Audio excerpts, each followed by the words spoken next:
Hello, everyone, and welcome to the Eddie Proudfoot podcast. Today, we continue the recap of a 2-year campaign I ran with all my friends. This campaign was called Raiders on the Wall, and this is part 3 of 4 of the entire recap. So if you missed parts 1 or 2, you're going to want to check those out first, and they're linked in the description down below this video. Now, with all that out of the way, let's continue the recap.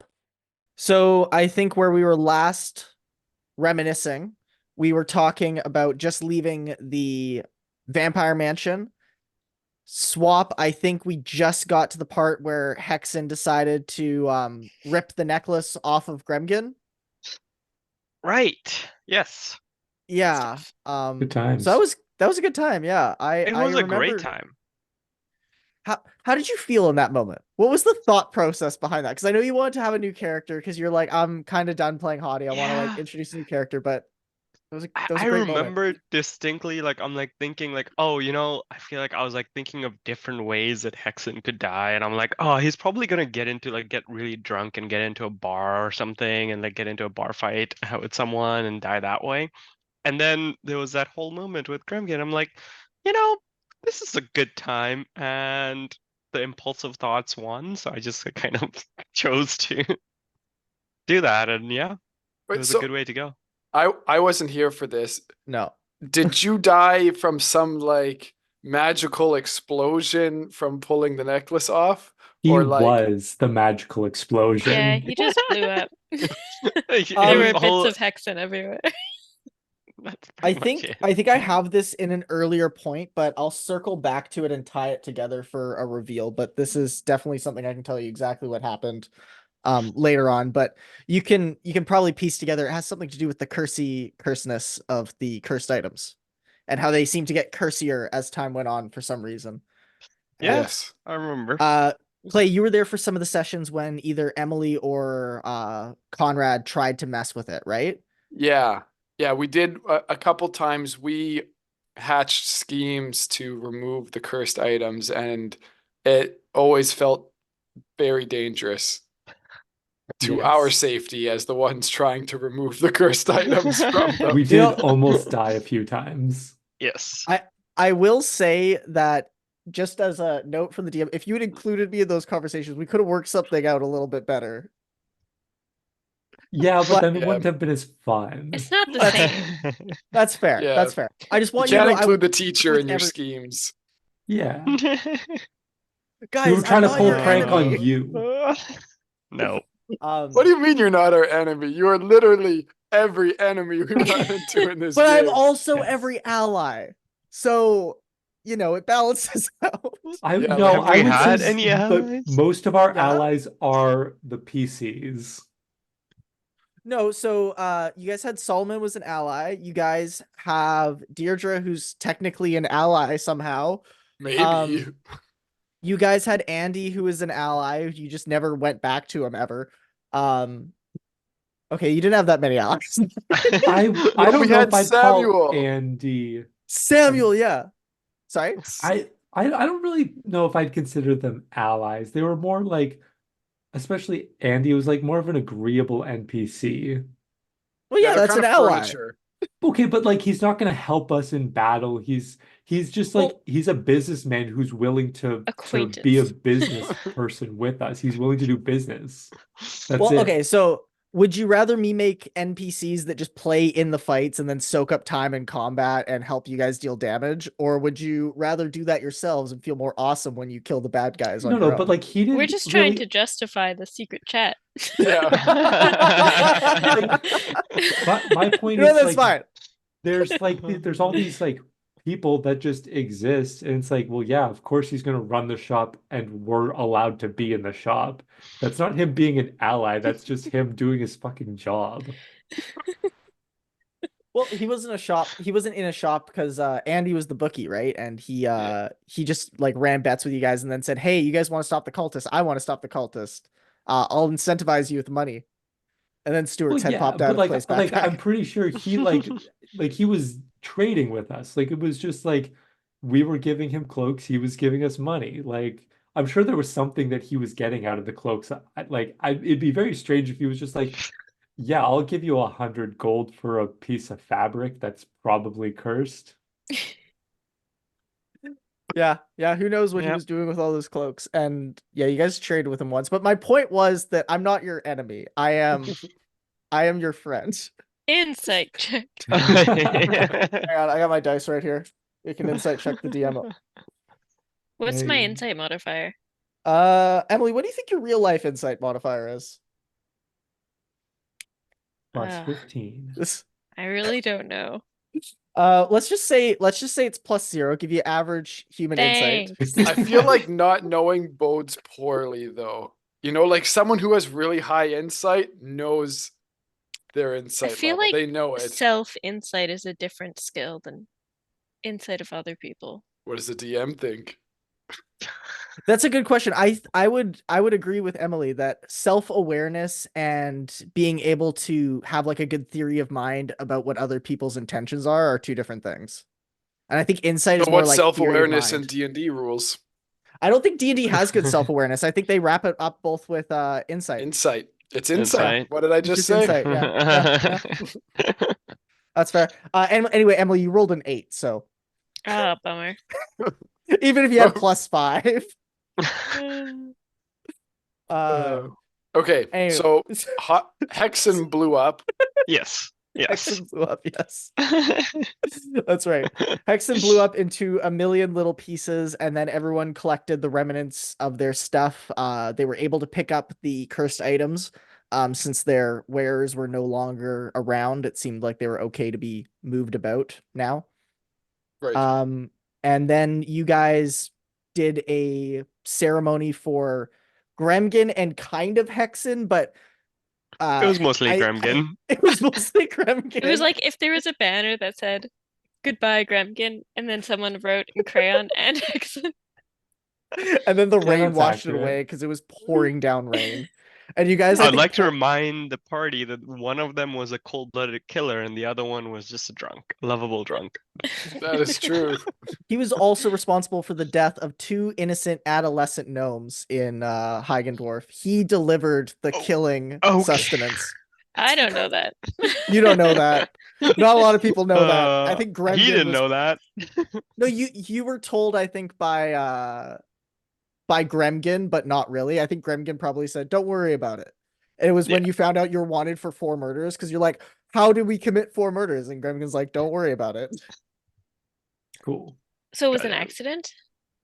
No, they were all well intentioned. Yeah, they were Gremgin just definitely didn't tell Hexan about some of them. 2 of them were Oh, planned. okay.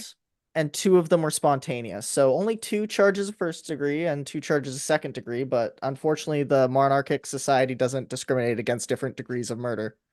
So, I feel like they although you should. guys never faced the consequences of those actions, despite how much I actually tried to have that manifest, you guys just always managed to get away from it. And it was so annoying. Because I was like, Don't- oh, Don't I visit want the the same mob place to catch twice. No, you guys were good at it. And I'm not going to force it on you. So, except for the very end when I did, but we'll get to that in a little bit. So you guys do the last rites. We realized that Cyrus didn't actually have the material components to do the proper spell that he was trying to do. So I think it was ceremony. Is that right? Yeah. So you did it, but then we retconned that it didn't actually happen. It just looked like it happened. We It went was through the just a nice motions. little farewell, Yeah. saying a nice little prayer. And then you guys venture off. You have Flapflap with you at this point, and you stop. You stop in the forest along the way, and that's where you're resting along the side of the road. And then Fornold, Swap's new character, shows up on a broom, Right. like a true wizard. Like a true wizard, exactly. Yeah. What a guy.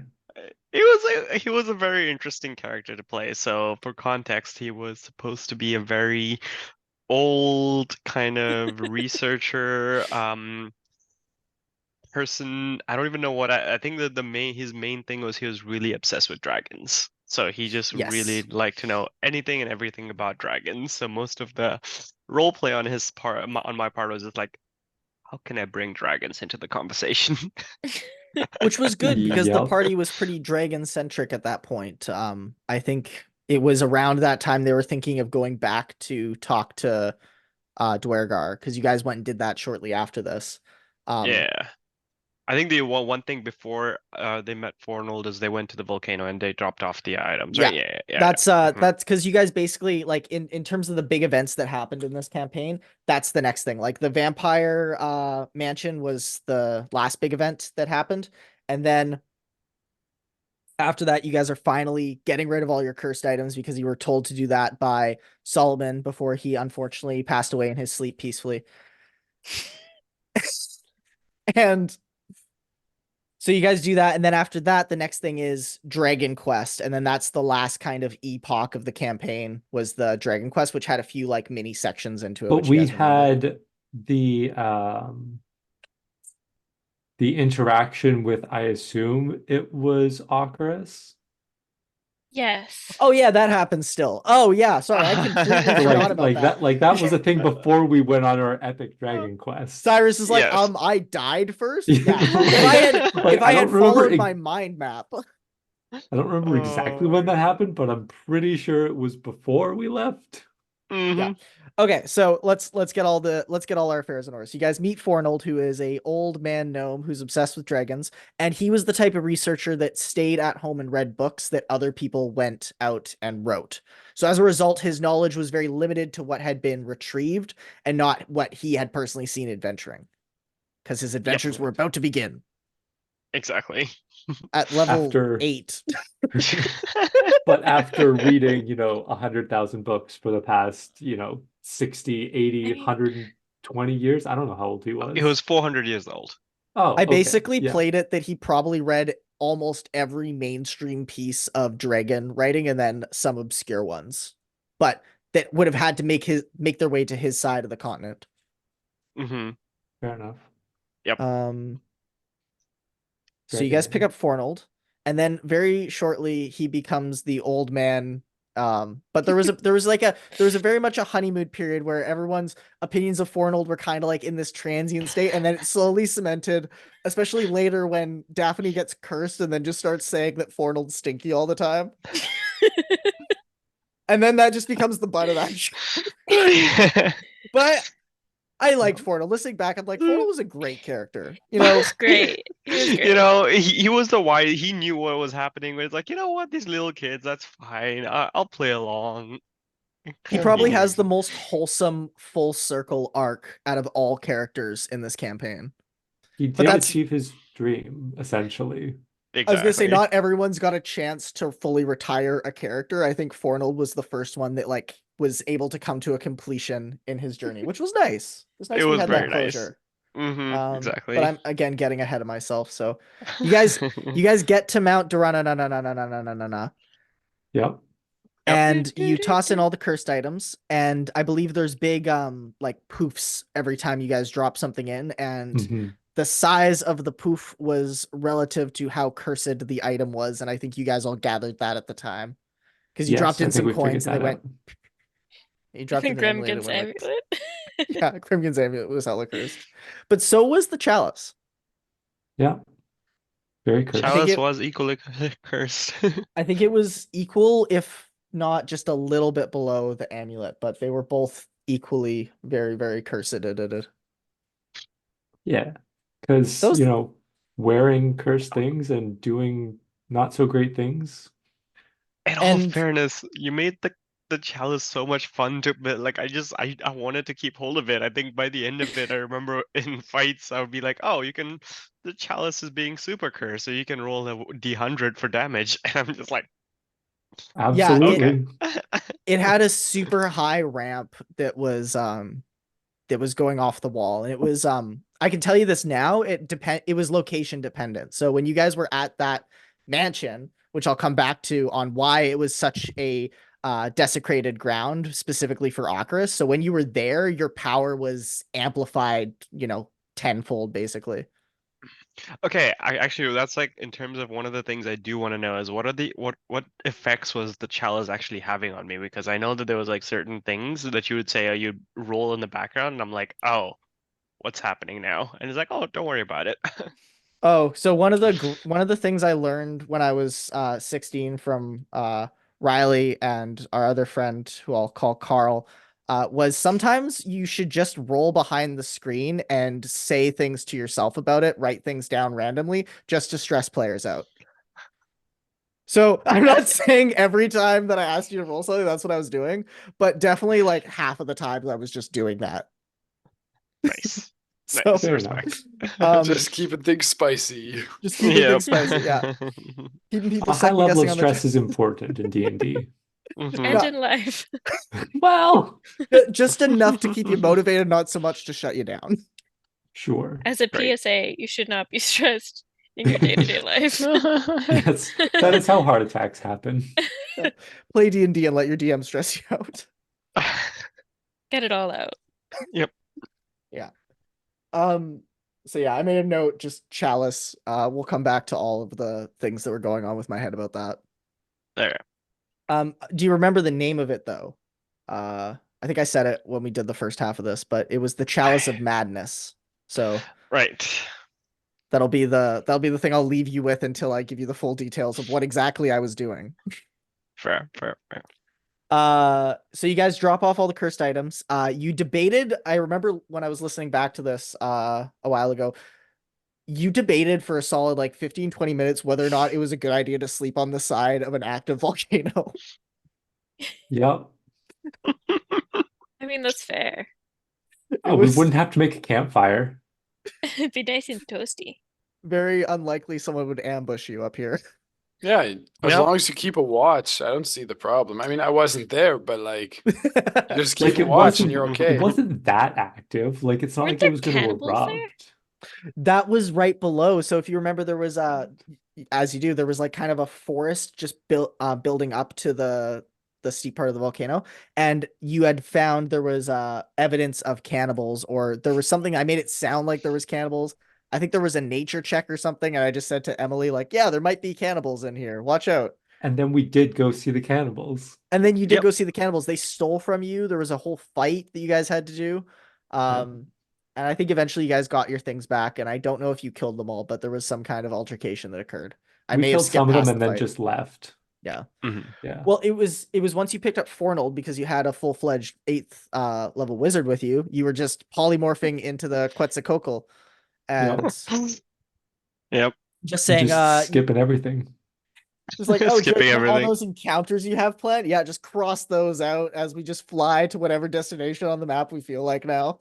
Joe now has to quickly come up with aerial encounters. Well, it was that point that I started like looking into the DMG. I'm like, there's gotta be rules for flying, and lo and behold, there is, and I wasn't enforcing them. Nice. But then you did with the dragons. I did with the dragons, yeah. But with polymorph, it wasn't a big deal because you could only say polymorph for an hour. So Right. yeah. It wasn't And true polymorph. yeah, it wasn't true polymorph. And I think swap, you probably only had no more than 3 4th level spell slots at that point. Probably less than that at 8th level. Yeah, I don't recall now. Yeah. Yeah, probably I something know along those there's a lines. way we could figure this out really quickly, but I'm not going to do it. No. It's okay. So you guys fly all the way from there. I think you make a few stops along the way as you're flying back to Deirdre's. And then you fly to Deirdre's and see her, and she's still pregnant with the baby at this point. And it was at this point, I think you finally met her daughter, Dee Dee, Yes. which was one of Deirdre's. You were learning many, many daughters. Yeah, Clay, I think you were still away for this part. And Dee I'm Dee just was trying like, to remember the name. We met certain kids in You guys- Hagendorf? No. you guys met Jeb and Jeff. Jeb and Jeff. And- Okay, yeah. So Dee, I don't know anything about this. Yeah. So Dee Dee was the most apathetic character you could imagine, and she was just kind of there with Deirdre. And Deirdre said that Dee Dee was her favorite child, or one of her favorites. I think the quote is that Dee Dee gets it, and she just didn't give a shit about anything, and that was the it that Deirdre was referring to her getting. Apathy goes a Um, long way. Yeah, and I think it was at this point that the chaos of shadow demons swirling about the peak was reaching its, peak intensity. and you guys were like, "Hey, let's just go dive bomb in there. We're level 8 or 9 now. I can't remember exactly what you were at this point, but you're like, let's just go do it. Let's just eat it." And I'm like, "You guys want to walk up there?" And you're like, "No, we're just gonna fly and dive bomb into the center." Yeah. You And got I to was take like- risks. Yep. Because like if we tried to just like walk up, we'd have to deal with everything. If we just drop straight into the center, we might just find Ocris, and then we could just kill him right away before we have to deal with the rest of the shadow demons. Yeah. Yeah, that's right. That is It didn't work, 100% correct. Yeah. Yeah, so you guys flew in there, you dropped down, and then you encountered vampire cloaks for the first time. Right? You guys encountered the green cloaks that were also vampires. Yes. Yeah. Right. And you're like, "This is fine. We've killed black cloaks." And I'm like, "But not when they're also vampires." Yeah, that was tough. That was very tough. Yeah. It's like something happened and a lot of the cultists got really a lot more powerful somehow. Hmm. That sounds unfair. I I know. right? How Why dare did we get NPCs super level up? powerful? Yeah, like we were barely keeping up with them as is. It's true. Right, and all your cursed items or all of Tim's items stopped working at this point. Yeah. Yep. And you guys So we were crippled. I think Deirdre told you that it's probably because you raided his house or her house and Yeah, and we took a bunch of totems from Tim's house also. and you guys destroyed the cursed items, and I think Deirdre said something to the effect of, "Oh, Tim likes cursed items. He probably should like you destroyed all those cursed items." Or something to that effect. Yeah, well. Tim We can had suck to it up. destroy them, right? Yeah. It's You not guys like we did could have to destroy not. them. Yeah. Yeah. It's not like it made a difference, but like we felt like we had to. It took 2 hit points off Ocris for the end of the Slowly, like every totem is one of his max hit points. He literally has like 17,000 hit points right now. But we reduced it. The amulet was Exactly. worth 2 because it was so cursed. Absolutely. Exactly. Only 2, Emily. Come on, it's gotta be at least worth 10. Oh, Or at least wow. that's how my Okay. math works out to be. Sure. We'll No, take guys, it. I think Ocris's HP is less than 500. Oh, easy. Right, he's just resistant to almost everything. He's just resistant to almost everything, and he's got this super powerful wand that makes him like way more of a threat than if he didn't have it. Well, I would have had to read the stat block to know these things, and that's not what I did. So That's good. It's good. You don't need Exactly. the stat block. But he the doesn't DM will have the just- power of friendship. it's Actually, true. he does. He has the power of undeadship. No, It's it's not not the the same. same. It's also not the Yeah. same. No, You're right. It's better. He doesn't have little bird friends. it's He undone. doesn't have a dragon army. Exactly. Okay, speaking of also not having a dragon army, you guys still don't have a dragon army. Correct. But we did have a Quetzalcoatlus that we dropped right in the center with. You guys So, dropped right yeah. in the center, and then things started happening that were not done by a caster, which started to stress the party out, where there were, I think, undead bones and hands coming up and grabbing you guys in place. There was the fact that Power Word Kill was cast on Cyrus. Yeah. just casually, yeah. Just That like was- with I'm- with no one visibly casting it, because apparently the DM can just do things like that. Yeah. I will say Yeah. everything I did in that session was rules as written. Kind of. Okay. I know. Rules as written by me. No, like rules is written with the DM making very minor adjustments to a few important things. Like being able to see your target when you cast Power Word Kill. Actually, not that. Oh, okay. Okay. Surprisingly, not that rule. Cool. I I don't think I will can actually say, reveal that yet, though. So I That's won't okay. be revealing that one yet. but Fair. after the whole powered word kill, like the turns that we took and to get out of there was actually incredible, because I feel like I remember we used was. because Cyrus died, and I think Hannah ended up gathering his essence or so. I forgot what she did, Oh, She that's but like right. ate it or something. It was She ate my soul, literally. Yeah. yeah, she ate her soul, and then because Cyrus had just died, I used his blood to summon a greater demon. Yep, that's right. So, That's to but it was a distract. celestial because Angel Cyrus. blood. Because I Yes, was like, angel, but you can't use a Aazimar's blood to summon a demon. That just doesn't seem right. So I said, let's swap it and make it a celestial being. And then I think you had to roll for the CR of it because that's how it works for summon greater demon. And then you rolled enough to get a unicorn, I think it was. yeah, Yeah, exactly. And then that's the unicorns what transported us away yeah, to yeah. actually. Which With was sorry, keep going, keep going. yeah, no, that it was just like it worked out really well, but yeah. Yeah, it was good. We could have all Well, died there for sure. Oh you yeah, very literally much. could have all died, and the DM was not gonna pull punches. The As you can already unicorn tell. could have saved us and like helped us kill Ocarus, though. Yeah. I mean, Could- Probably those not. vampires had barely taken any damage because they could regenerate on their turn unless you did chill touch against them, which I think Flapflap was doing at that point because Nicole went Death Cleric and Swap was a necromancy wizard. So you guys both had stuff for that. And that was good because it stopped the vampires from regenerating so much. But I think I had it so they could cast Eldritch Blast at as level 17. Yeah, they were doing like There's 5 Eldritch Blasts on us. only 4. Only 4 with Agonizing Blast giving them +6 because their stat was so fucking high. Yeah, and they were only green cloaks. Yep. They were Vampire Green Cloaks, so I made them They're very tougher. charismatic. Yeah, okay, but like Very you charismatic. just said they were doing like level 17 Eldritch Blasts. Yeah. How is level 17 a green cloak? Because you don't want to know what the Vampire Black Cloaks are like. They were held back in kindergarten. It's just crazy how much everyone powered, like how much the cultists all powered up between So- like when we were fighting green cloaks beforehand and then suddenly they jump up like 10 levels. So I will justify it by saying a similar thing about the cursed items with the cloaks.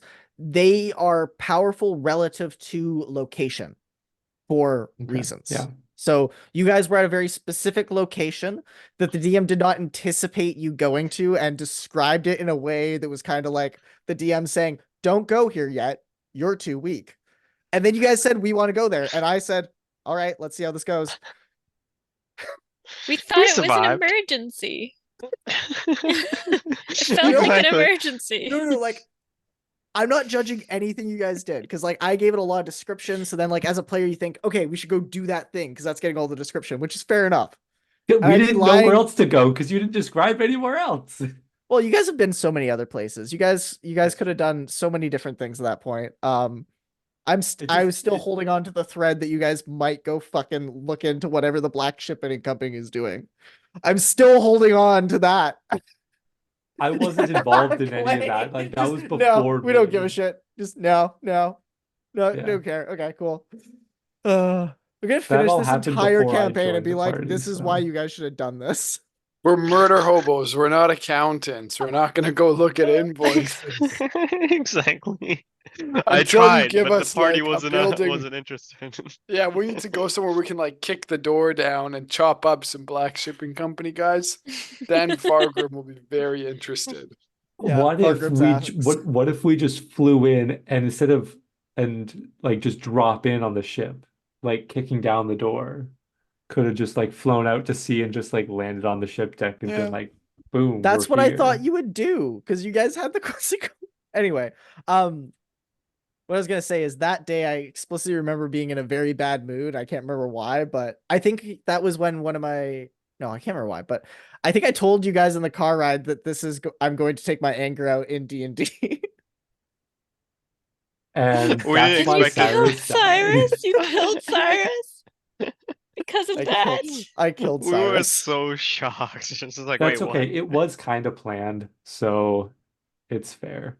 Yeah, because you and I were talking because you had this vision for what you wanted your character's story arc or the things that he was pursuing to entail. And I said, well, realistically, you're not going to accomplish that in this campaign. And I didn't want to mislead you and say like, oh, if this happens, then you'll become a god, because that was Cyrus's whole thing. So then I was like, Yeah. well, here's an idea. Why don't we like kill Cyrus and have him, or why don't we? I think I pitched it as him being removed from the campaign, but then I ended up killing him, which is That's technically a way to remove someone from a campaign.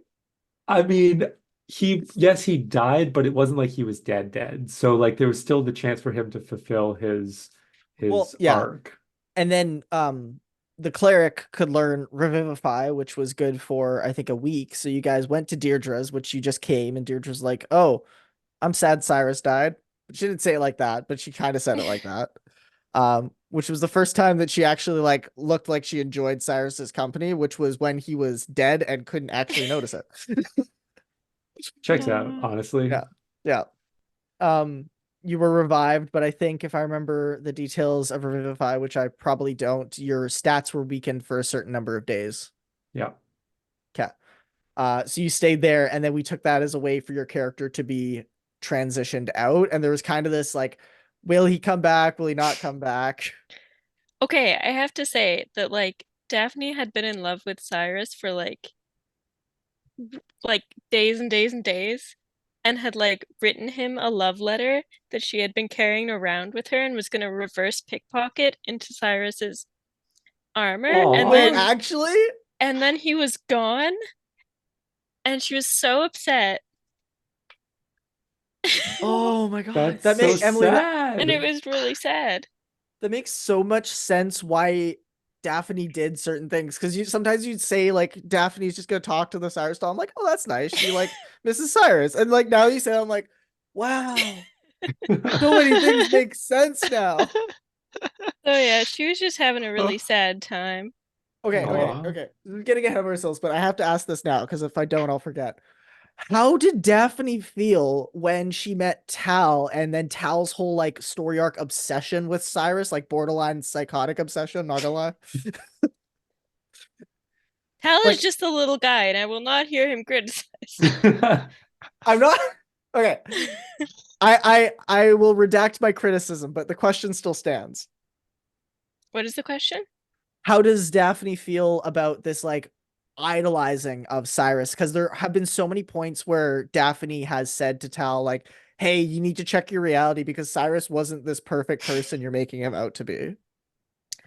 I think that I don't really think she had any opinion about that. I think Okay. she gets along really well with Tal. Oh yeah, no, I It knew was just that. kind It's of like like they it was just have kind the of it's like commonality yeah, of liking and they like Cyrus. Like Cyrus is yeah. great. And he's just a little bird man. There's Yeah.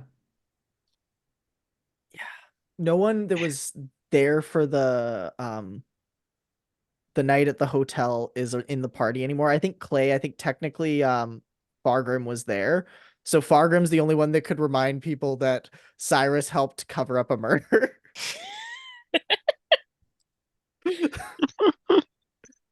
Yeah, Yes, but in he didn't really theory, but Cyrus I didn't wasn't know there for that, things. No, so I know you weren't there for that. Yeah, I think it was Hexan, Tifala, and Gremgin were the other party members present that day. Yep. I'm not even sure if Fargrim would have known about that. That's exactly what I mean. I think it would have probably not been talked about. Yeah. Wait, Fargrim was there for the Colosseum though, right? Yeah, but technically, I don't know yes. if he Oh, would okay. have clued into the fact that, like, sure, Cyrus went up and offered to fight on Gremgin's behalf, but it wasn't, I don't think it was never mentioned really that it was on Gremgin's behalf or whatever. Cyrus was just like, yeah, I'll clear whoever happened to commit this murder's name. That's fair, yeah. Mhm. Okay. Anyway, Yeah. circling back. Yeah. Yes.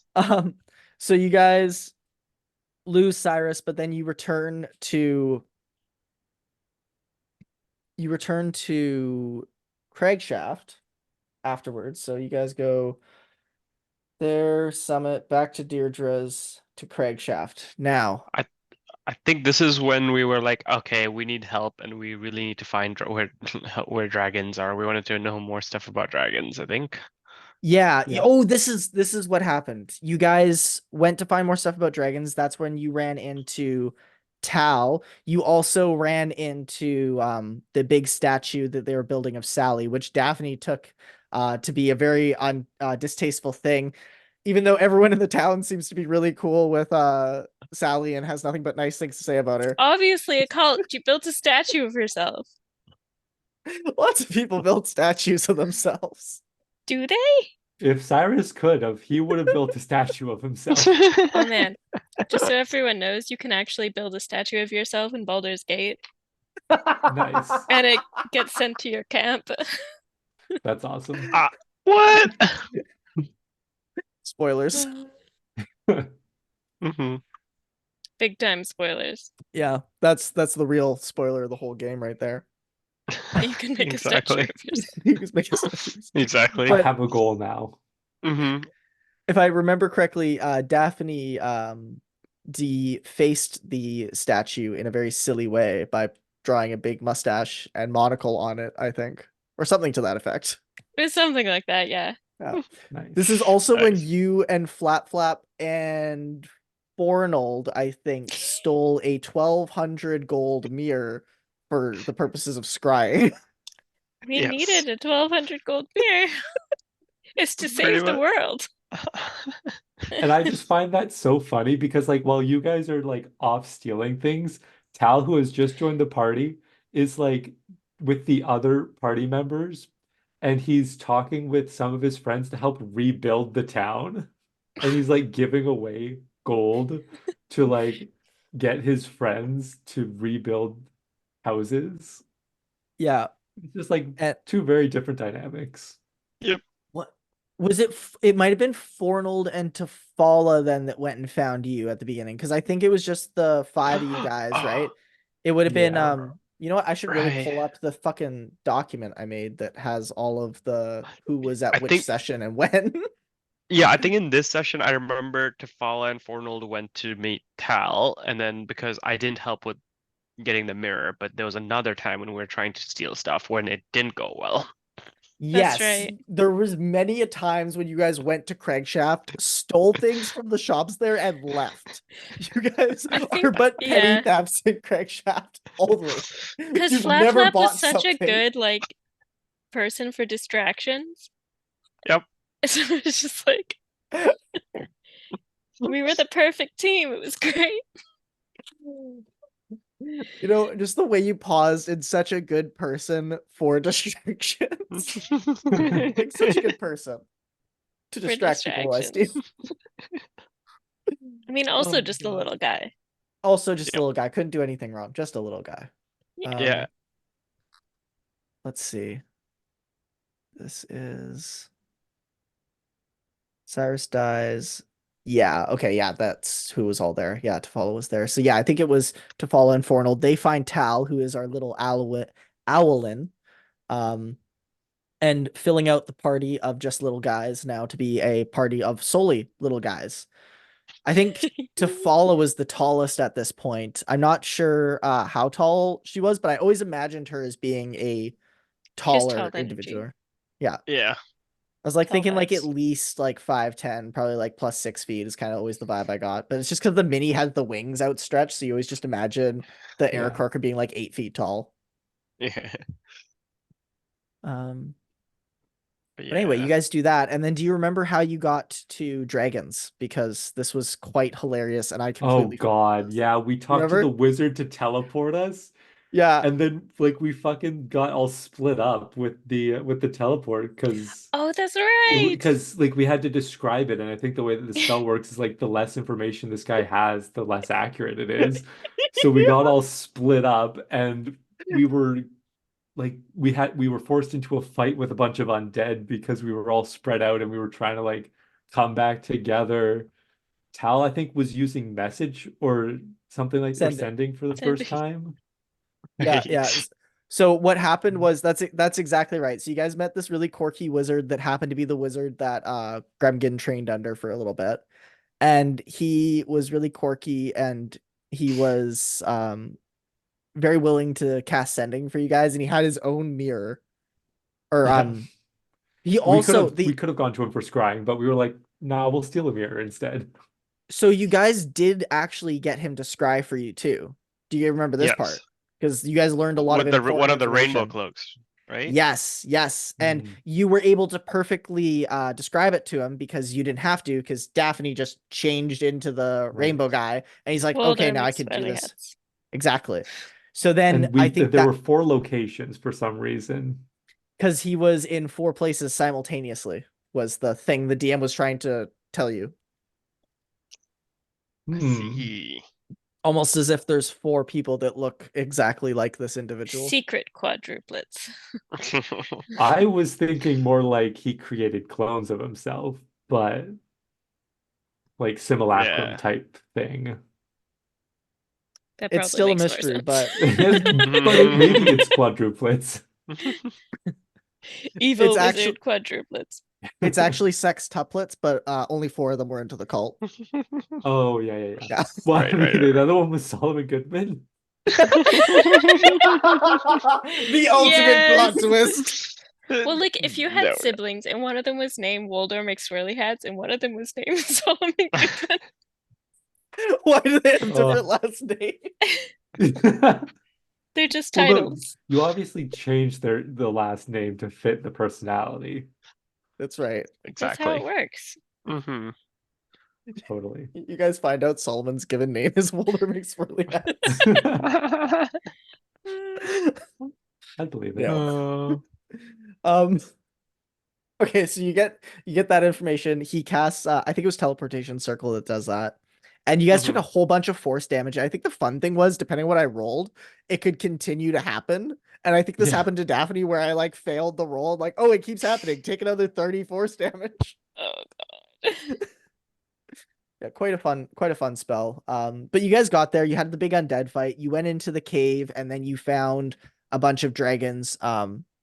You talked to a whole bunch of wormlings and baby dragons, and then 3 female baby, not baby dragons, young dragons agreed to take you across to where their mom was, because they said their mom was on Isle Veloci.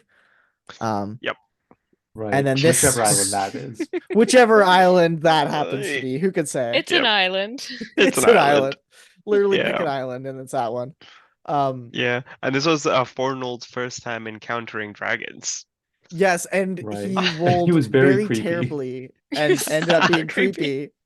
Because I think so. Honestly, I'd say I apologize to you first and foremost, Swap, because I think you described how you did. I'm like, that's the creepiest description. Like for some, like if you just consider like these are like 10-year-olds of some species, you don't know them at all.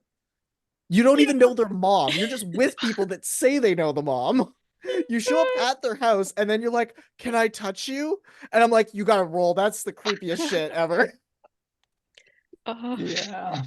And I think that kind of Yep. started the whole creepy old man shtick, and Yep. I apologize, mostly, but it was really funny. Mostly, it was fair. It was like, I feel like that's something that, like, if someone who's been like obsessed with something for that long and hasn't Yeah. actually encountered it, that's like how I expect him to act. So, And it was great. I loved it. It was perfect. It's like, yes, he's been waiting his whole life to meet dragons. They're literally like 40 miles from his house. It might be like 50 miles, but hang on. I have where Fornold's house is. It's been 400 years of sitting at home alone reading books about the thing, and it could have been a 2-day walk. that's exactly. But you guys, meta-analysis is its own adventure. It is. That's exactly it. Spoken like a boy. true scientist, Emily. Nice. So you guys get to the lair. Fornold does his, I guess, was charisma save. I don't think that's a proper use for a charisma save, but I really like having any social interaction that you just like do instinctually, just like do a charisma save. Oh, that was Yep. also when the party found out that Tal doesn't like being underground. Oh, Tal. That was right, yeah. Yeah. It was interesting too, because like later when Fornold was back with the party, then it kind of like had this dynamic where Clay just kept being like, well, what are you talking about? Underground is great. But in that moment, because I remember Fornold was still with the party, but just kind of like on autopilot where he just kind of like hang around. Fargrim, you mean? Oh, Fargrim. Fargrim, Yeah. but yeah. Remember when you came back too and I kept mixing up Fargrim and Fornold? That's the real reason why Fornold Yeah, left I the had party in the end. The yeah, I names were messaged too Swap and said confusing. he's got to leave. Like, this is Exactly. getting too complicated for me. Yeah. Yeah, I have such a hard time with names already, so you can't throw a monkey wrench like that at me. Yeah, so you guys get there. You convince the dragons to come with you. They all had P names, but I only remember Penelope because I only ever actually remembered Penelope. I don't She's know if the anyone best. actually wrote them down. Yeah, she was the best. I did write I them down, did, but my they're notebooks, over there. That's fair. exactly. Yeah. I did too, but my notebook's filled with just random combat scribbles, so it's hard to find anything ever. It was Yes. probably like Penny and Persephone or something like that. Oh, I remember Persephone. Penny might have been one. Yeah, that sounds right. I Look feel at like I that. would use Penny. There we go. I've got confirmation from the other two. There we go. So you guys get on the dragons. You ride them to an area just between Sunshore and Dragon Shard. You stop on the road there because you can only fly for 3 hours and then you gotta take a short rest and then you can keep flying for another 3 hours. And you can't do Yep. that more than 3 times in a day before taking a long rest. Right. That seems super reasonable, honestly. It does. Yep. It does. That'd be so much work to fly for that amount of time. Yeah. Just like it's so much work Mhm. to walk with like 150 pounds of gear for 8 hours a day. We need to be eating so much, and we just have these shitty rations with us all the time. We'd 1 be like pound of skin and food. bones by the end. Yep. Yeah, and it's just like what hard tack, which is pretty much just flour and water. Yeah, that's fine. Maybe We you can got some survive like on that. yeah. Yeah. Yeah. Anyway, you're I you're on the road and this is Well, where you in the sky. encounter No, because you landed on the road to take your short Oh, rest. right. Yeah. And you guys encounter some travelers. Do you guys remember this? Because we had 2 rogues Yeah. with us Oh in the party. yeah, the traveling band of thieves.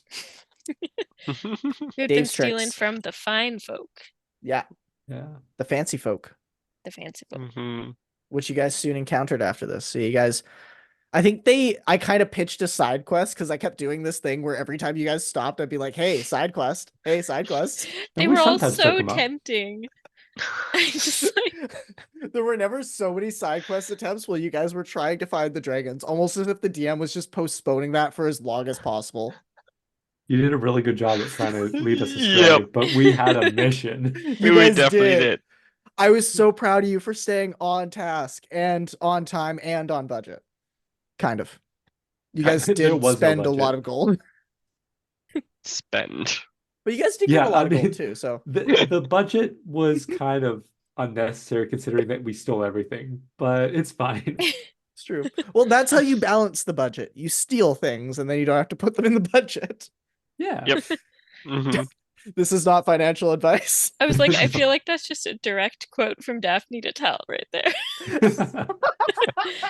Because Tal's the one who's keeping track of the budget, and Daphne's like, no, that's not an expense. We just steal that one. And Tal's like, okay. That's what Cyrus did. Don't worry about it. Well, if Cyrus, Lord Zoral, was doing that, well, then I guess it's totally fine. Exactly. So you guys venture off with the dragons, and then you land on the other side of the north end of Craigshaft Ridge, which is where you find out is where the fancy folk like to live. And you guys land in a clearing, and then I think you saw the mansion on the way in, and you're like, let's go check out the mansion. So you go check out this mansion in the woods, which is more like a cabin, but a very luxurious cabin. So it's much, much, much smaller than the mansion where all the vampires were. It's like 100,000 times smaller than that because that place was massive, right? But you found some stuff there. Does the party recall the stuff they found? Fornold, I'm looking at you course. specifically because you did some pretty messed up stuff at the very beginning there. There was some super messed up stuff. Yeah, I'm not very proud of it, but I was like, oh, I finally get a chance to use my summon undead spell because I found a corpse in the on one of the bedrooms. I'm like, cool, I can get a.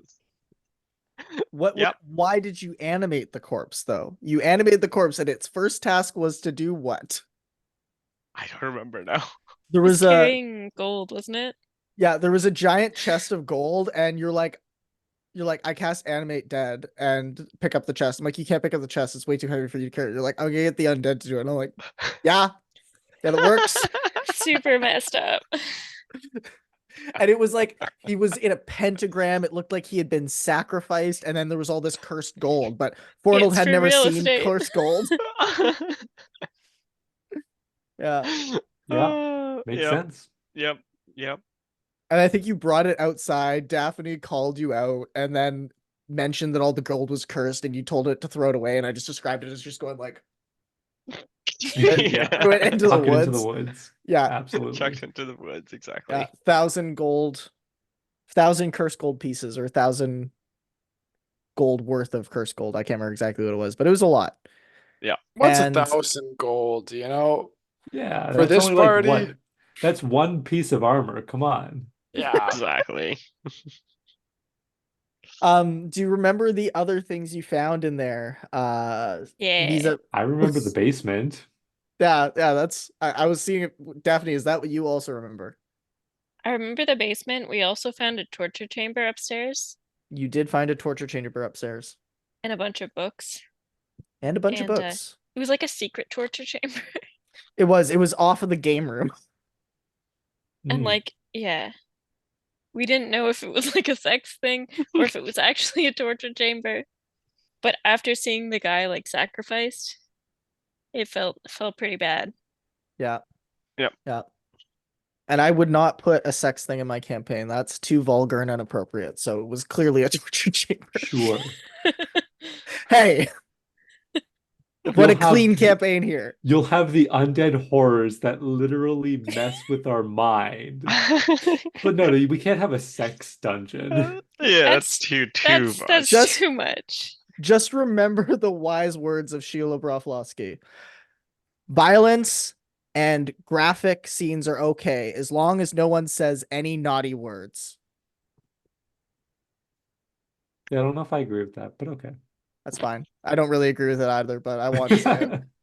Cool. Speaking of wanting something to happen, you guys go into the basement, and actually that's a bad transition because I don't know if I really wanted this to happen, but you guys found cages of gnomes, and I remember listening back to this and how uncomfortable you guys sounded when I was describing how these guys had been maimed. It's super They were messed up. skinned. It was very messed up. This was one of the saddest part. We tried so hard to save them. You guys And then did. you're just like, no, they all die. Yep. But Well, there was a devourer that was eating their souls because that's what devourers do. And it was like flaying them and peeling their skin like bananas, I think is how I described it. Yeah. Yeah, Clay, that's about the reaction everyone at the table had. Yeah.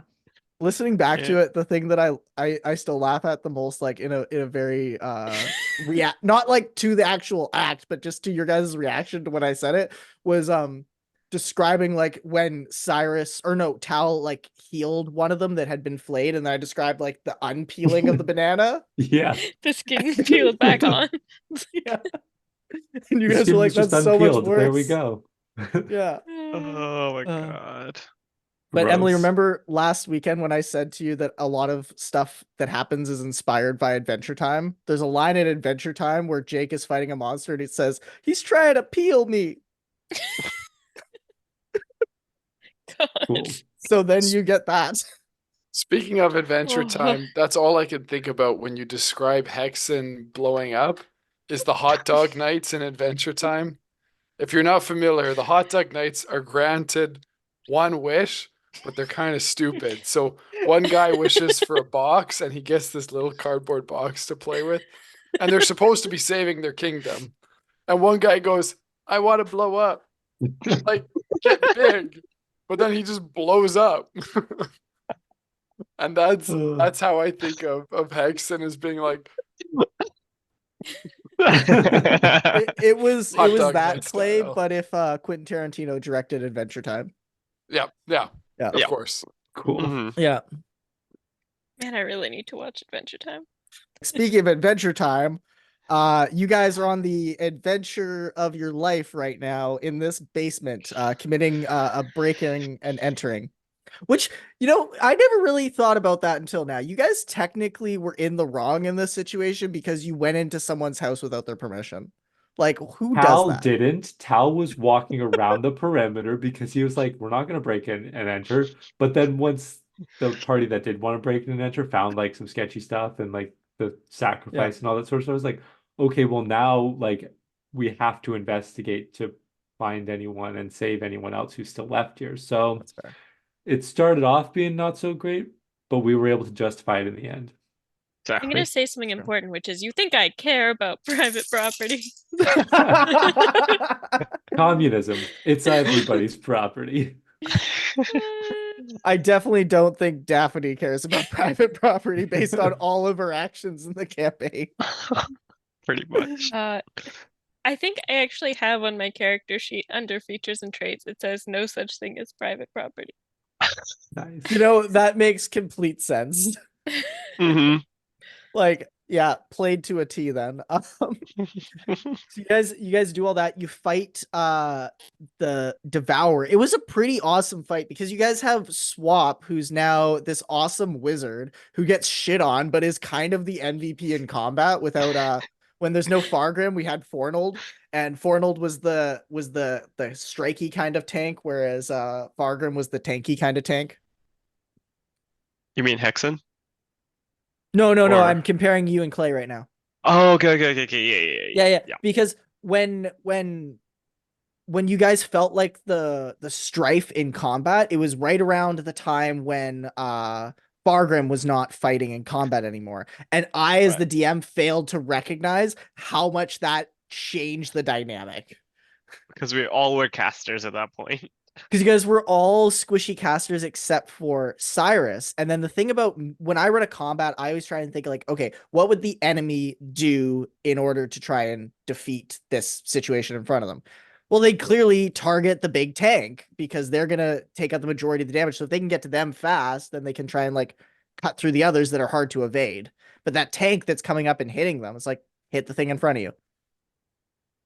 And then That's once why the thing Cyrus died.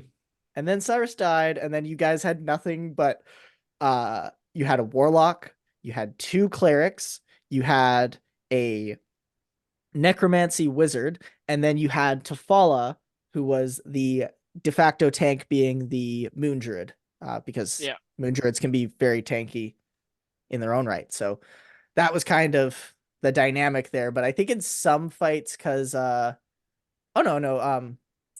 Tifala's still around for quite a bit here. Yeah, so We what was the managed point I was trying to okay, make? to be fair. Like it was Mhm. like we didn't have a tank, but like we were able to still do quite a bit of damage, and like we were still able to accomplish quite a bit, I think. Yeah. Yes. And that was the point I was trying to make, Conrad, because in that fight, Swap, if you remember, you surrounded the Devourer in a wall of fire, but you did it in the ring. Right. Yes. And it was I don't. at this. Sorry, keep going. Yeah. I feel like it was also at this time when I for sure thought that I was gonna die as well. Like I thought I was gonna have to make another character. Yeah, because you had Hati prepped at this point. Yeah, exactly. Because it's like at the end of the combat, I'm like, oh, there's no way that we're actually getting out of this because, well, But you guys did. we I was did. so shocked. I thought it was like, I think there's this cognitive dissonance that exists between the DM and the players a little bit. Like when you guys are so stressed that you're not gonna make it, I'm looking at the fight, I'm like, you guys are just killing this fight. This is too easy. And then I try and scale it up, and you guys like, it's so difficult, but you guys keep pushing through. No one dies. Like, that's how I mark if the fight's easy. If no one dies, then it was an easy fight. Gosh. Well, So like here's an example. Early on, when you guys still had Hexan in the party, Hexan would go down probably every 5th fight or so on Hexen average. went down constantly. That was Yeah. So always that's how I dying. knew the fight was hard, because Hexan died but didn't die. You know what I mean? Like death saves, but not dead. Yep. Oh yeah, I remember that. You remember running forgotten. into the fight and then being like, "Why do I always die?" I'm like, "Because you're in melee with all the enemies." Because you're the one who decides to go head first before all the tanks. I use a monk. Like monks can go in head first. He Exactly. had no hit points. It's terrifying. It's okay. And I'd be It like, all worked after out. like the first fight, I'd like use all my key points. I'm like, well, short rest, Long anyone, rest. guys? Yeah. And that I think is like where it's tough. As well, like for casters as well. It's like you only have so many abilities or so many spells that you can use. And then it's like, well, now you have to long rest. It's like, Tal, can you cast sending again? No, I've already cast it 4 times. Just Oh my get god. back here so that we can talk in person. The amount of Right, because- times that Tal had to use his high-level spell slots for people to dick around was so funny. And he would do it every time because that's what he thought was No. right. He's just a good friend. It's like, yeah, if you want to talk, that's okay. I'll totally use my 5th level spell slot and upcast sending for no additional bonus. But yeah, totally. Oh my god. Okay. We didn't say it when Tal got introduced, but there is the whole podcast that Conrad and I did where we talked about Tal for a long period of time. But Owlin, life cleric, obsessed with Cyrus. I think that's the main points right there. Yeah, Just I mean, a little like guy. he Just a was little guy. worshiping another god, but then he was like, well, Cyrus is the Yeah. god. Oh, yeah, how did Tal hear about Cyrus? He was living in Cragshaft. Yeah. So when Cyrus came into town, made his big speeches, started like talking about the House of Zoral, giving out stones, that sort of thing. Word spread and Tal was there.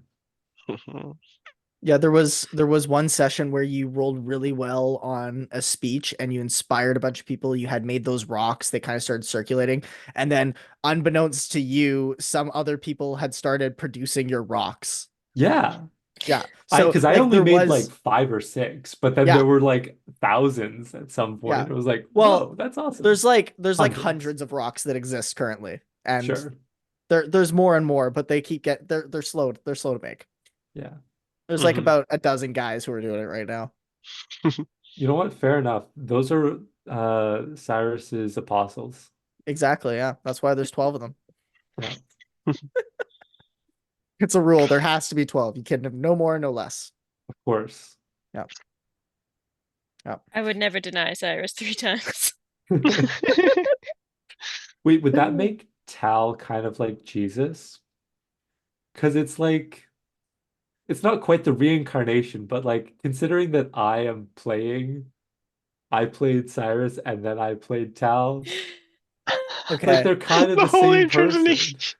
I don't know much about Christianity. I'll be the first to admit that. But wouldn't you be more like John or Paul or one of the guys who like wrote all the stuff after Jesus died? That's a But good point. I think those guys were with Jesus before he died. But again, I Not will... Paul, baby. Not Paul? Okay. Not Paul. So Paul. Tal's Paul then. Paul's job Nice. was to hunt down Christians and kill them. Classic. And then he had a revelation. Well, I mean, Tal was worshiping a god that wasn't Cyrus, so kind of fits. There we go. I think they all die horribly. Hey. Well, So this isn't the best metaphor. there's still time. There's There's It still still time. We could don't be. know what. We don't know how It's still Tal's early story ends. days for the House of Zoral. Yeah, Tal's been around in the campaign, I think, in days in the campaign, probably like 10. I'd actually have to Yeah. look, but I don't think Well, it's that because many like we have a days. lot of days coming up that not a whole lot happened. Oh yeah, Yeah. no, like right now we're on. Let me go back. You guys see that? That's the picture that Daphne drew of Oh, Tal with yeah. Cyrus. You reverse pickpocketed that one to me. I loved that. Yeah, That was great. Yeah. Tal really liked Okay, that. no, I we're not think even close to he that. still has it. Yeah. Aw. Oh, there was also the whole thing with Tal having wings but couldn't fly. Oh yeah, Yes. that was a fun thing. He felt Oh. very embarrassed about that. But I think he's Yeah. accepted by the party at this point, so he feels Okay. less embarrassed. Hmm. I've We're been so current- close to casting Wish at some point to Using get the Tal his rod. wings back. Yeah, do you? Well, I you guys cannot be can't trusted with the rod. Don't you guys not have the rod anymore? I thought you got rid of all that stuff. We We kept had finding more another rod. rods. Yeah. Hmm. Oh, okay. Yeah. I couldn't keep track. I was handing out I'm- rods left, right, and I'm center at pretty one sure we point. have at least 2 rods right now. Yeah. I think Yep. Tal has them. Probably. Yep. So no one's I'm going to be gonna- casting Wish on Tal because he's holding on to them. I'm gonna pat His myself on the back perception is because it was very 11 high. days. Oh, nice. Yeah. We're currently talking about day 29. Tal joined the party on day 28, and we ended the campaign on day 39. Nice. Sweet. What a fun week. Week and a Wild half. week. Yeah. Yeah. Ooh. Living it up. Hmm. Yeah, you guys are Yep. accomplishing way more than I do in a whole year. I know that because this week was probably about a year. Yeah, thereabouts. Yep. Yep. Actually, let's see. Okay, so it goes from September 5th to March 12th. So half a year. So yeah, that's 6 fine. months. Yeah. Hmm. Yep. Okay. Cool. So you guys are at the mansion. You Yep. defeat the Devourer like it's nothing. You save a bunch of gnomes, except you don't because cultists come and kill them anyway. That's so Yep. mean. And That then was like, you guys We sorry. didn't have to do that. I think But- Joe but I was did. like, no, they have to die. And since you killed the Devourer, we need to throw something else in here to kill them because they know too much. And Joe's not going to bother naming 10 different gnomes. That's the real reason. Yeah.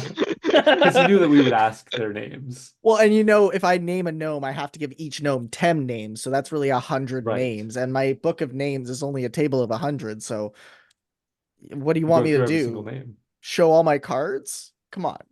Yes. How many Please. Teds are there gonna be? How many Edwards are we gonna meet tonight? Oh, Edward. At least 3. I will give you guys the whole reveal on this side thing you did later, I think. Okay. Okay. If you want to know why there were so many gnomes in the basement and what was going on.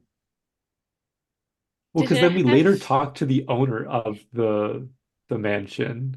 Yeah, I Yeah. did the NPC PC thing, which I don't think Yeah. I would do again. But not because it didn't go well. I thought it went really well, but just because it's too much work for me before a session. That's fair. Because you can't just wing it anymore. You have to plan it all out to give to someone else. Well, not just that. Like, also, yeah, I have to plan more than I typically do, but the planning the NPC wasn't the hard part. It was articulating exactly what their motivations were and their backstory. Because basically now I'm making a character, but I'm not just making a character and being like, here's a character, play it how you want. I'm saying, here's a character, play it this way. If you need to Right. know information, message me. And it's just, it's too cumbersome. Yeah. I think it can work in a more long-term format, like if you're co-DMing with someone, but it requires more conversation about what's going on than just like, hey, join for one session. But I liked it because it brought someone in, it made their presence relevant, and then when they went away, it also felt natural. So I liked it for that Yeah. reason. But yeah, you guys met Philip Pilson. What a Because guy. everyone has to have an illiterate name, apparently. The most Yep. suspicious person. He gave us so many cool items. So many. Well, It was like Hang at on. least 5 magic items. Swap, I don't want to take away from Fornold's best moments, and one of his best moments happened just before you met Philip Pilson. And do you remember what it was? Because you guys chased those cultists out of the basement, and we did like a Is whole that- chase sequence. Oh. You went into the house and then swap because you're like, fuck this. I'm not going to chase him. I'm going to polymorph into a T-Rex and chase them as T-Rexes. As a T-Rex. Is that when we tried to like just yeah, that's when we like destroyed the house. Yeah, So no, it's- I fully like it was like, so how big is this space? Like, will it fit a T-Rex? Like, sure. about that. Well, no, it didn't fit. It was too small, was- but you went to the side of the house and started bashing it with your tail. Just like Right. tear down the house. Absolutely. Yeah. Yep. It was so funny. It was so funny. And it was good too, because like I'm looking at the DM screen. I'm like, okay, this building has how big? So what's its AC? What's its hit points? And you're just whacking it with your tail. I'm like, fuck, this house is gonna break eventually. So then I have the cultists. I think they turned into bats and fled because they were vampire cultists, because I was doing that to you guys now. But Yep. like a classic cultist move, they left before they died. This is what I meant. Like, I feel like the gnomes.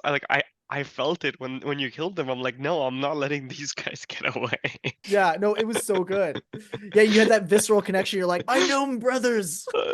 Exactly. Yeah. I remember that now. I'm like, wait, I know that there was some. I forgot I turned into a T-Rex. So like, I remember me being really giant at some point, and then Beating at Yeah. the house. This is also where I miscounted the sessions, because here's where we had the split. Because for the Philip Pilsen swap, you probably don't remember it that well because you weren't there for that session, because you I and wasn't. Tifala went back to the dragons that were short resting and you guys hung out with them. Tifala cuddled up with the dragons, and then you're like, oh, I want to do that too. And then this is where we started to perpetuate the whole Fornold being creepy. I was like, you gotta roll the charisma save. You failed it. And Oh. then they're like, we don't want to cuddle with you. But then you Oh, watch and he Tifala like cuddle with curled the up dragon. sadly. I know. Yeah. I was just in a corner. It was very Yep. unfortunate. I just want to It say, was. like, I wanted you to have that moment, but I wanted you to have to roll for it too. I wasn't even trying to do it. I was just like, wanted to just sleep. I'm like, nope. Gotta do a charisma save. He's just too You did- thirsty.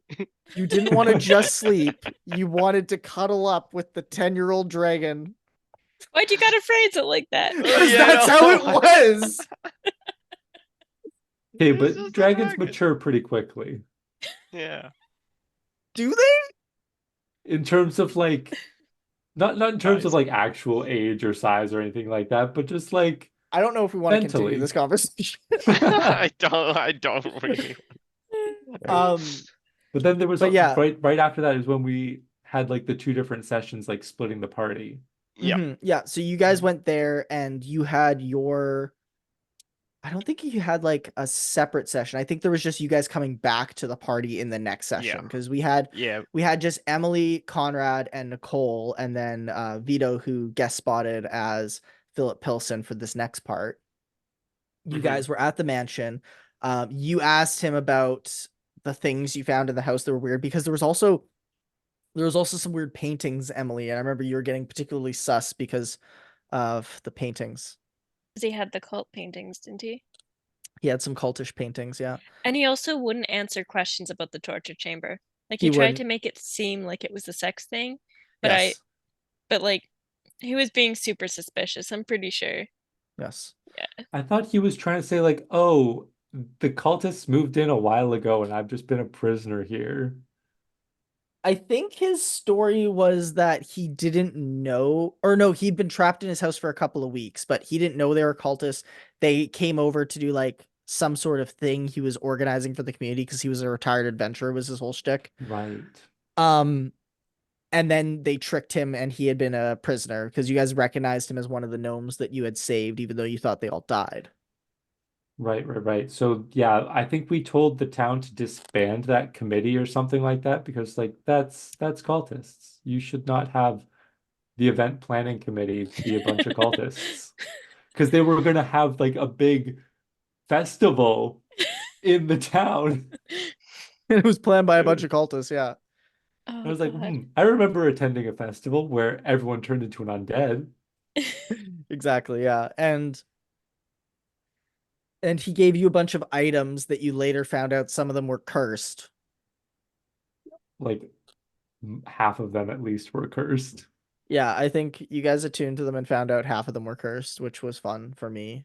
And hopefully also Yep. you, but I give you guys cursed items so that the DM also has fun when you get loot. Fair enough. That's fair, honestly. It's like you get cool stuff, but now you smell. You also smell bad for the rest of the campaign. And you can't get rid of it for some reason because Dem's the Uh, rules. I can't believe Looks that's up like a with minor remove bad curse, effect. unless it's a weird curse again. No, I think without spoiling anything, that's just a regular old curse. So Yeah. a regular old remove curse would work. Yeah. Fair It's only enough. under special circumstances when when specific events have transpired that remove curse no longer works. Hmm. That are actually kind of sort of in the rules. Okay. Okay. I think when I tell you guys what happened, you'll be like, yeah, that makes a lot of sense. Sure. Okay, so you guys talk to Philip Pilson. You ignore all the weird stuff because you're charmed by him, not with a capital C, but just like he's very personable. Charismatic. Yeah. Yeah, like he's someone with a high charisma stat or something. Weird. like a level 20 warlock. Like a level 20 warlock. I mean, he did have warlock things, and I think he might have even said that he used to be a warlock. Yeah. Yeah. He did give you some pretty nice stuff.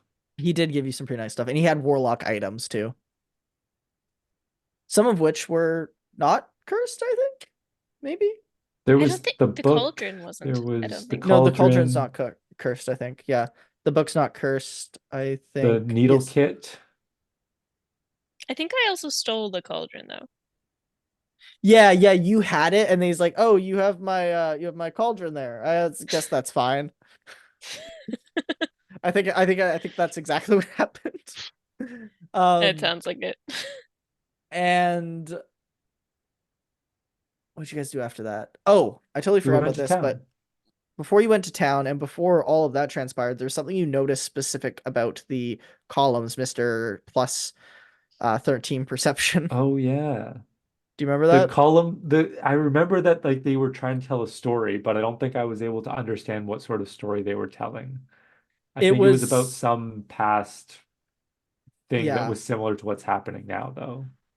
I think if I recall correctly, and I probably don't, it was a similar sort of story to the story that was told in the caves you guys found a little bit later on. I think it was meant to be the same Hmm. story. Because there were several moments in the campaign where I was trying to drop this lore piece in front of you guys in kind of an obscure way. And I think that was the second point when I dropped it.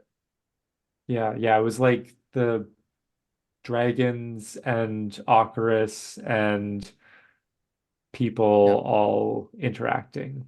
Yeah.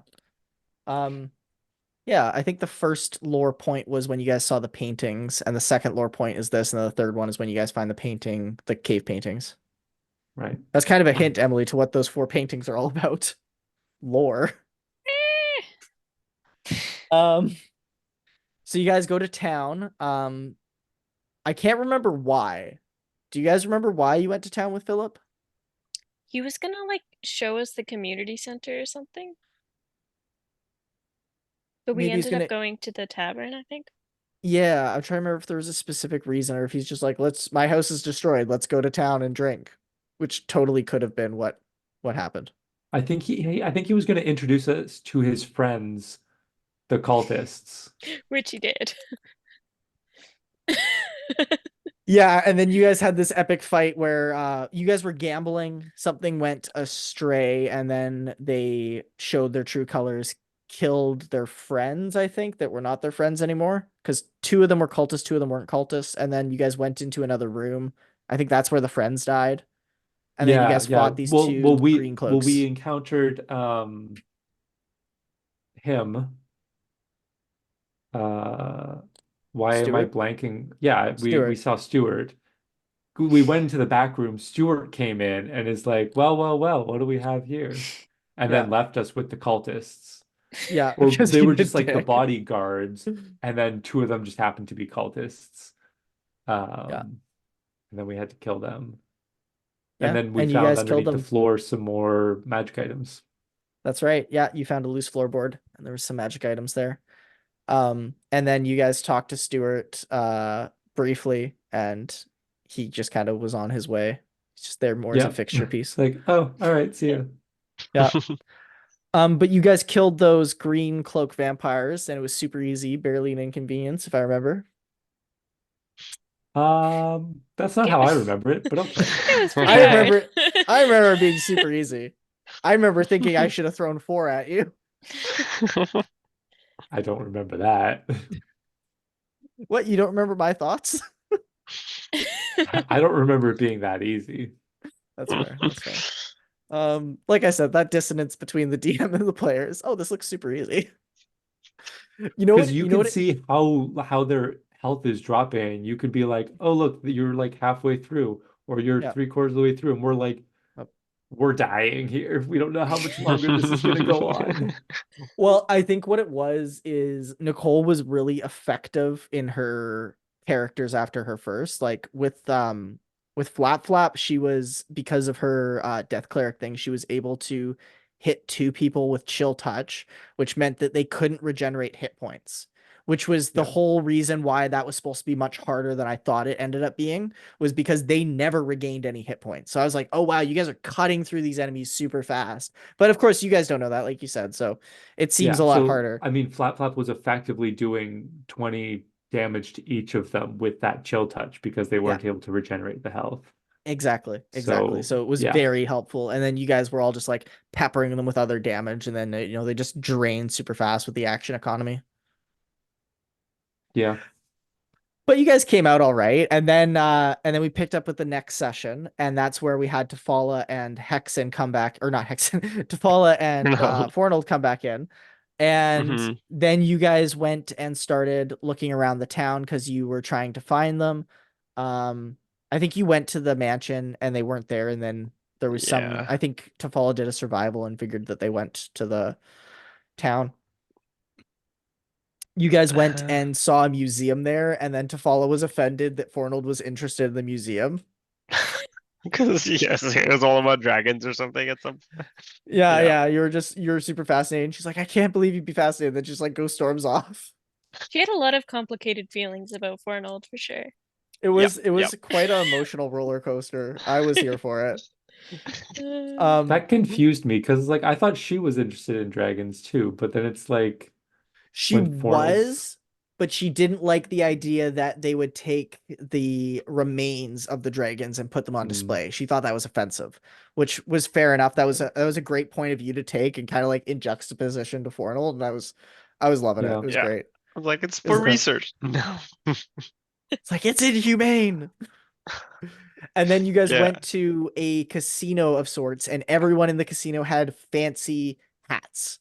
And they were of different Right. varieties of fanciness. Like there were some that were all animal themed, some that were all about like being flashy and eccentric. And there was this whole like click based grouping on the Yep. hats where you go to certain places and the hats would change. And you guys did a bunch of gambling there. Yeah. I feel like I remember Tifala made a hat of fruits when she. I think You that's made her a what hat of she. fruits. Oh, I made her a hat. Okay, oh, there I we go. think so, because I don't think she had the spell for it, and you did, and you're like, I'll do it. I have to recall this because this was the one that I forgot to hit record on, so I don't have the actual thing. But I think there was something where you put it on her and she was offended that you'd put a hat on her or something like that. There was like this whole like cat and mouse game going on. It was quite entertaining. And then we also, I think, ran into Stewart or heard of him I at think so. I that. think you guys caught up with the party. They told you they ran into Stewart or something, but obviously Fornell didn't know Stewart, but Tafala did. Yeah. Yeah. And then You we met guys, up yeah, sorry, keep going. with a party. Yeah, and then we just met up Yeah. with a party, and I feel like that was kind of the whole, because Well, I we kind remember of missed each other a little bit. You guys Yeah. did. You found the dragons that were resting outside of town. You guys just decided to start taking a long rest, and then they went back to the dragons, and then you guys might have actually ran into Stewart, and I think Tafala probably said, "Hey, Stewart," and Stewart probably Stewart waved and then ignored you ignore, guys. yeah, Yeah, something along the lines of that. Yeah. yeah. And then there was some shenanigans with the watch with Tao, where Oh he ran yeah, into the woods God. instead of waking up the party. I mean, I didn't want to ruin the long rest of everyone, so I was like, oh, they're coming, they're surrounding us. I guess I better attract them all, run straight into the woods, and then lose them in the woods somewhere. Yeah, yeah.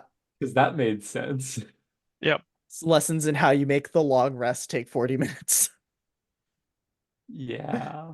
It was good. Also, It was like, good. totally unnecessary. Like, the party can go into combat partway through and then finish a long rest. Yeah, yeah, you guys have been Yep. doing that the whole campaign, so. Yeah. But I found it entertaining, and I think everyone else did too. Yep. Kind It of was definitely a prime ridiculous, moment. but Cal didn't want to inconvenience anyone else. So he's like, you know what? My life is worth, like, at least saving everyone the minor inconvenience. Yes. Oh, he's you so were- relatable. And that's where we ended that session. And then the next session, we had my favorite session of the campaign, Oh, which God. was Deirdre giving birth. And we'll leave it there. Thank you so much for listening to part 3 of this recap series. If you want to find out what happens at Deirdre's birth, well, tune in next week for part 4, and we lead off the discussion with the events that transpired in that session. If you enjoyed this video, please leave a like and subscribe to the channel for more D&D and TTRPG related content. You can also follow the 80 Proudfoot podcast on Instagram, Spotify, or Twitter. And as always, may the gods have mercy on your soul.